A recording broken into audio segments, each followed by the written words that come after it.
drive the logs through the narrows down in the Mississippi. Now that's part of that dam is still there. It's amazing. Right. Yes.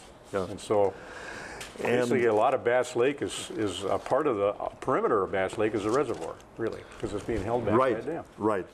And this is just a typical logging camp where the Jacks lived in and that I grew up in. You know, in a camp like that. You know, I lived in camps until I was about 4 years old or 5 years old, and my older brother had to go to school. My mother got tough with my dad. You still have memories of that. You can remember back that far. Yeah. And then, of course, here's the logging that was taking place. Now, what we attempted to show here in Jim's drawing is the white pine regeneration. You know, right around the stump. Yeah, right around the stump. Right. And that's going to have to be bud capped eventually, isn't it? Right, because here is the problem. Of all the things that are challenges in growing white pine, the white-tailed deer is probably 5 times more damaging than anything. And so, you know, when me and my gang and my family were out, you know, chasing these whitetails, and in a sense, you're kind of chasing us. I just want you to know that the time that you came in and caught us with some infractions of the law. Did we have a good reason? No, we should have been more attentive to the rules. But anyway, do you remember that's kind of how you and I first met? Of course, of course. But that, you know, it's a long time ago. It's water over the dam, and look what you have done since then. That you have come up with a remedy for a lot of that. I mean, the deer are still somewhat of a problem out there, but this bud capping has improved your odds on growing that tree by a big percentage, isn't that correct? Yes, that's been the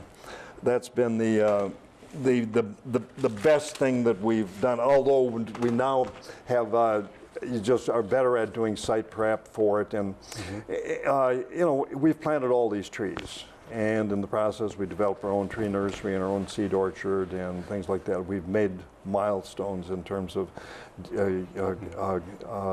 getting white pine reestablished.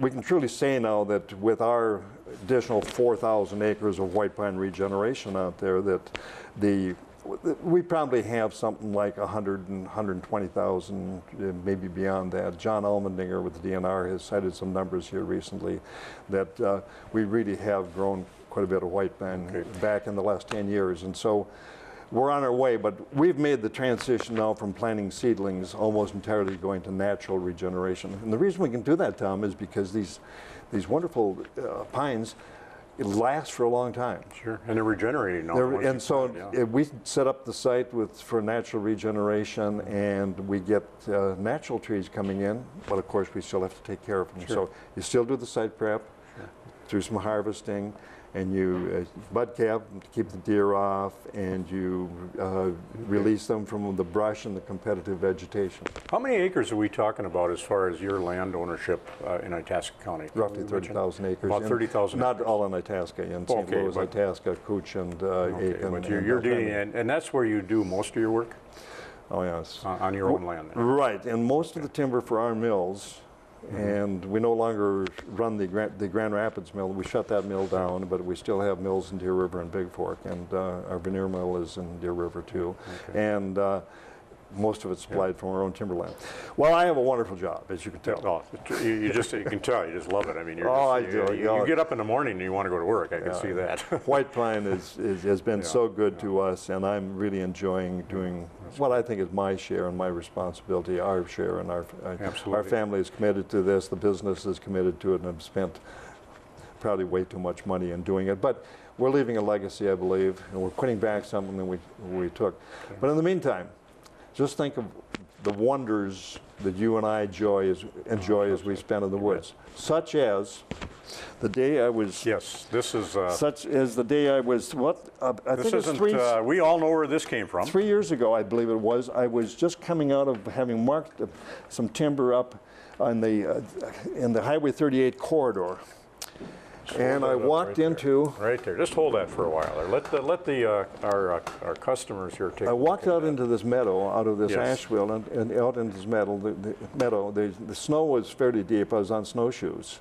And 15, 16 miles from Grand Rapids here, probably. yeah. Okay. And I saw something ahead of me where all the snow was beaten down, and there was hide and hair scattered all over.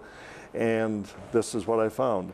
This head was still attached to the spine, and I could not believe it. I've lived up in that area for many years, and I've never seen this deer. You've never seen a deer like this. Or anything like it. Yeah. No.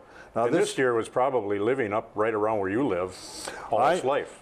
well, of course. They don't. Yeah. They No, really don't go travel very far, do they? Right, 5, no. 10 miles? At the most, probably. Yeah. Yeah. I think this deer was hiding in the wilderness of the Sumi Hills and the Orange Lake country over all these years, and was chased over to the corridor by wolves, because quite apparently was killed by wolves. It was all the hide and hair, and it was just bits and pieces, and some of the bones, the legs were pulled off it, but the spine was still attached. And you got some broken tines here too. Well, now this big buck had broken these horns off during the season.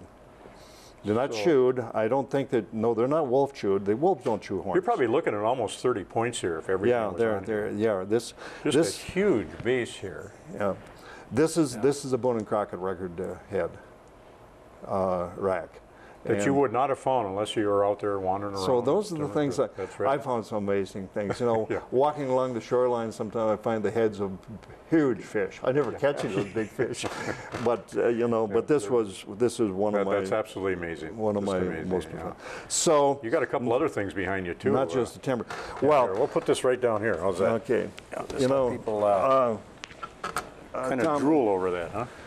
two of the. We got about 5 minutes left, Jack. So Two of the most important innovations that this country has ever seen are the canoe and the snowshoe. And they're both important to the early timber cruiser, and I still spend a lot of time in the canoe and the snowshoes today.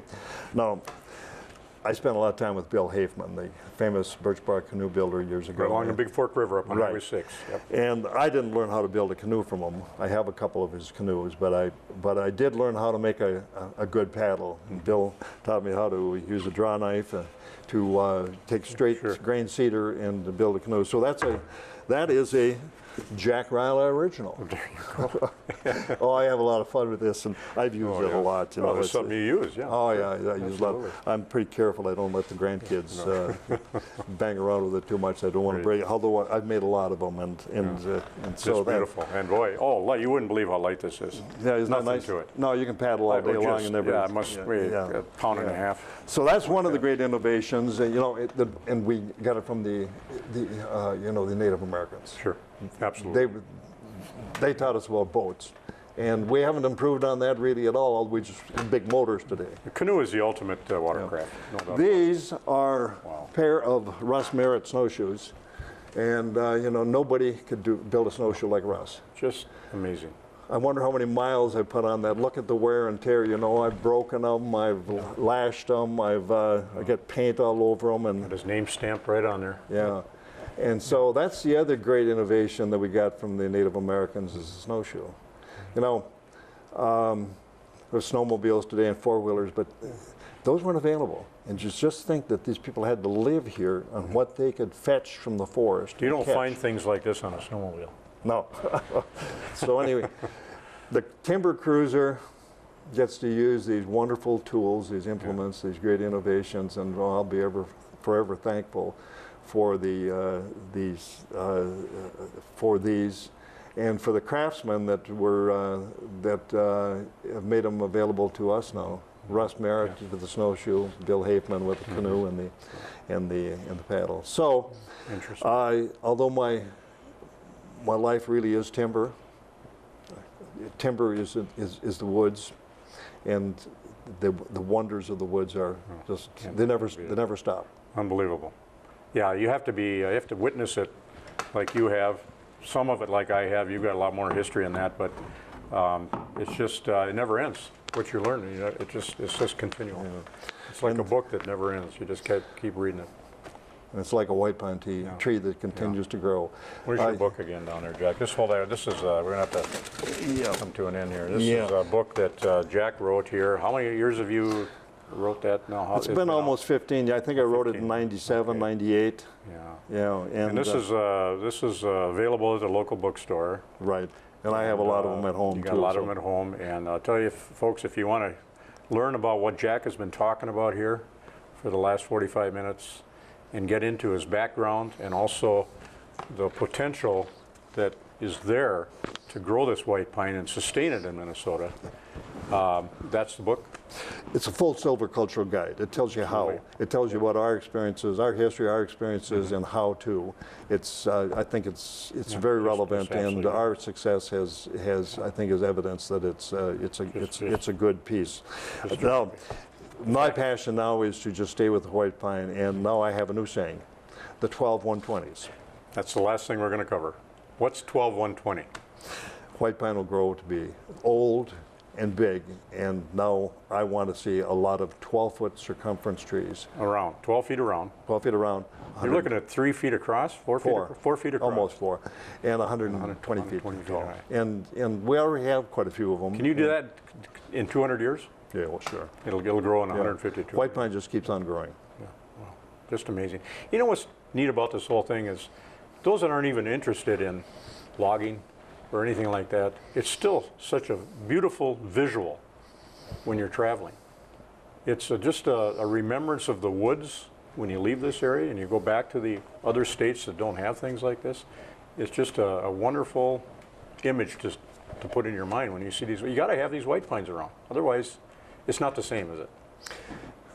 They're the pillars of the cathedral of the forest. That's right. It's beautiful. Excellent. Jack, appreciate you coming in. It's been fun visiting with you. You betcha. And we'll we'll probably proceed with this a little more. Maybe in another year we'll come in and talk to you again. My pleasure. Good. Thank you for coming in. And thank you, folks, for watching the show. And remember, stay informed.